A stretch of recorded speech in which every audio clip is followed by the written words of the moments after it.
Hello everyone, नमस्ते नमस्कार सेवा welcome back to my channel I am Reena थामी।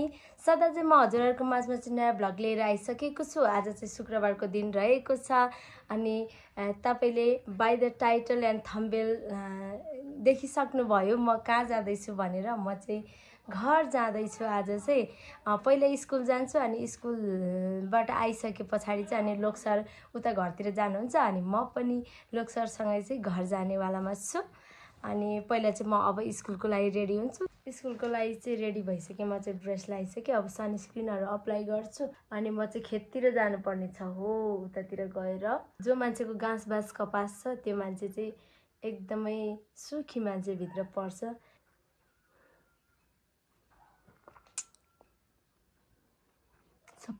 के आयो अनुहारमा। नेट चाहिँ कतिचोटि बिग्रिन्छ क्या। 1 महिनाको लागि पैसा हाल्छु, 20 दिन चलाउँछु होला, 10 दिन त बिग्रेरै जान्छ है त्यो पैसा त। अनि कस्तो अब कम्प्लेन पनि कतिचोटि गर्नु, मैले कतिचोटि भनिसकेँ फोन गरेर। उता कतिचोटि भन्छौ नेट चलेन नेट चल्यो, भन्न पनि कति भन्नु, आफूलाई लाज भइसक्यो। अनि अहिले पनि फ्याट्टै नेट नचलेको अवस्था पो रहेछ क्या। म चाहिँ स्कुल गएँ अनि स्कुल गएर आएँ। त्यसपछि चाहिँ अलिकति टाइम भएन मैले चाहिँ भिडियो गर्नलाई। अनि म चाहिँ एकैचोटि पारिपट्टि गएर भिडियो बनाउँदैछु। तपाईँहरूले राम्रो राम्रो हाम्रो गाउँतिर जाने बाटोमा चाहिँ भ्यू हेर्दै चाहिँ जानु होला है त।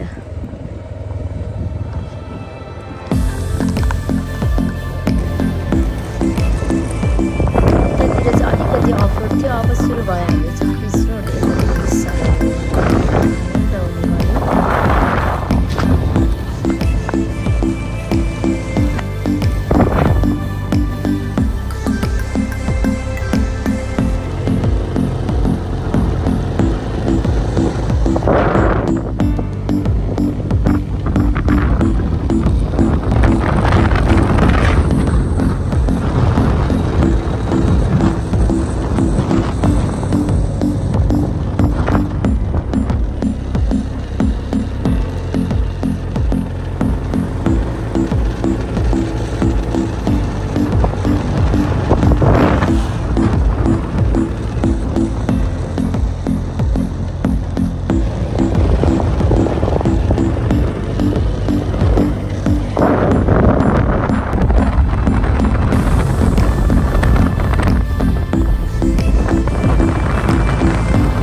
आइपुग्यौँ फुरुले। यहाँ चाहिँ पहिला सङ्गीता मिश्रमा चाहिँ यति धेरै गाडी कुर्थ्यौँ, यति धेरै यो थामीचाको आउने गाडी, कहिले लाप्लाङ जाने गाडी चाहिँ कुर्थ्यौँ।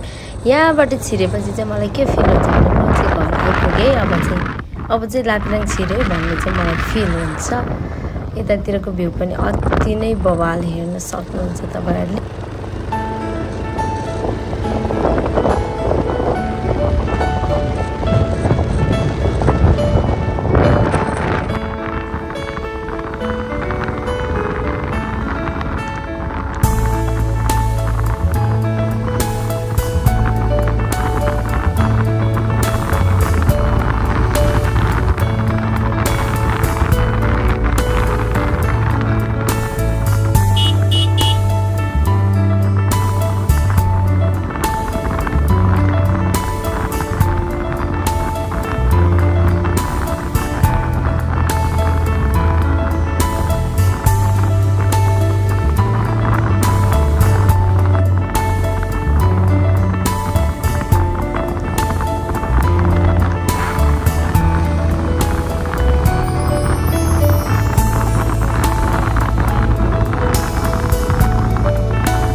पुग्न लागेका छौँ पैरोनी र यो घट्टे खोलाको पैरोनी। र तपाईहरु यदि दोलखावासी हुनुहुन्छ भने तपाईहरुलाई थाहा छ यो पहिरो चाहिँ दोलखा जिल्लाको सबभन्दा ठुलो पहिरो मध्येको हो।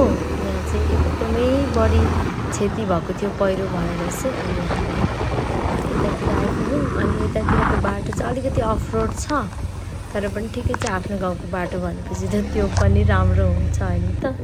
अनि टक्क लाएर अब यहाँबाट हामी उँभो माथि आइपुग्यौँ। यहाँबाट चाहिँ हाम्रो गाउँ तलपट्टि देख्न सक्नुहुन्छ तपाईहरुले। यति राम्रो भ्यू छ गाउँको चाहिँ।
अब चाहिँ आइपुग्यो लोकसरको घर। तर पनि लोकसरले मलाई चाहिँ घरसम्म पुर्याइदिनु भयो। अनि यतातिर चाहिँ आँक्रालाई रहेको छ। यतातिर पनि मेरो गाउँ चाहिँ अलिकति उँधो पर्छ ओडारेतिर। यतातिर हामी गयौँ। अनि म पढेको बलम्बु स्कुल पनि यहीँ आउँदैछ। यो तल हेर्न सक्नुहुन्छ बलम्बु स्कुल। यति राम्रो अझै पनि मिस गरिन्छ। यहाँबाट सुरु हुन्छ चाहिँ पुराथली गाउँ सुरु हुन्छ। यतातिर चाहिँ हाम्रो हुनुहुन्छ, हुन त आग्रालाईतिर पनि हुनुहुन्छ। अनि यतातिर अलिक बढी। अनि त्यसपछि चाहिँ मेरो गाउँ चाहिँ आउन लाग्यो है त। अब चाहिँ म झर्ने ठाउँ चाहिँ आउन लागिसकेको छ। म चाहिँ यही गोलाइमा झर्ने हो। आफ्नो गाउँ आइपुगिसकेको छु। अनि यहाँ ओह्रालो बाटोतिर जाँदैछु। अनि यहाँ माथिको बडाले चाहिँ के हो भन्नुभयो भने कति एक्लै मेरो घरको बाटोतिर हिँड्छस्, अब त बिहे गरेर ज्वाइँसँग हिँड्नु पर्दैन भनेर पो भन्नुभयो। म त के भन्नु न के भन्नु छक्क परेँ क्या। म त चक्क लाएर अब यता जाने हो। काकीको घर यो चाहिँ यतातिर। अनि यहाँ चाहिँ बिल्डिङ बन्दैछ हाम्रो काकीहरूको, कम्प्लिट हुन लागिसकेको रहेछ। घर चाहिँ आइपुग्यो।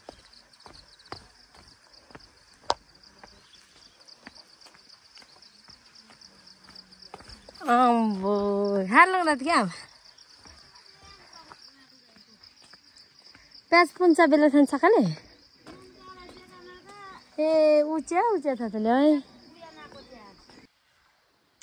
गाइज म चाहिँ आइपुगेँ घर। अनि घर आएर आमाले खाना बनाउनु भयो। ढिँडो र मासु चाहिँ यस्तो मिठो गरी खाएँ, यस्तो मिठो गरी। अनि अहिले चाहिँ म चाहिँ खाँदैछु काफल। अब आजको भ्लग चाहिँ यति नै हुन्छ होला। म काफल देखाउँछु तपाईँहरूलाई। काफल यस्तो म मिठो गरी खाँदैछु। अब भोलि चाहिँ हामी उतातिर पत्कर लिन जानुपर्ने छ। अनि पत्कर लिन जाँदाखेरि फेरि पनि काफल टिपेर चाहिँ खान्छौँ। अनि आजको भ्लग हेर्नु होला, नयाँ नयाँ भ्यूहरू इन्जोय गर्नु होला। म घरतिर आउँदै गर्दाखेरि चाहिँ मैले यति धेरै भ्यूहरू चाहिँ क्याप्चर गरेको छु, सबै तपाईँहरूसँग सेयर गर्छु। सबैजनाले हेर्नु होला। अनि कस्तो छ प्रतिक्रिया पनि दिनु होला, लाइक गरिदिनु होला, कमेन्ट गरिदिनु होला, सेयर गरिदिनु होला मेरो भिडियोलाई। र मेरो च्यानलमा नयाँ हुनुहुन्छ भने सबैजनाले मेरो च्यानललाई, मेरो युट्युब च्यानललाई चाहिँ सब्सक्राइब पनि गरिदिनु होला। यति भन्दै आजको भ्लगबाट चाहिँ म बिदा हुन चाहन्छु। हजुरहरूको प्यारी Rina Thami. Bye, stay tune.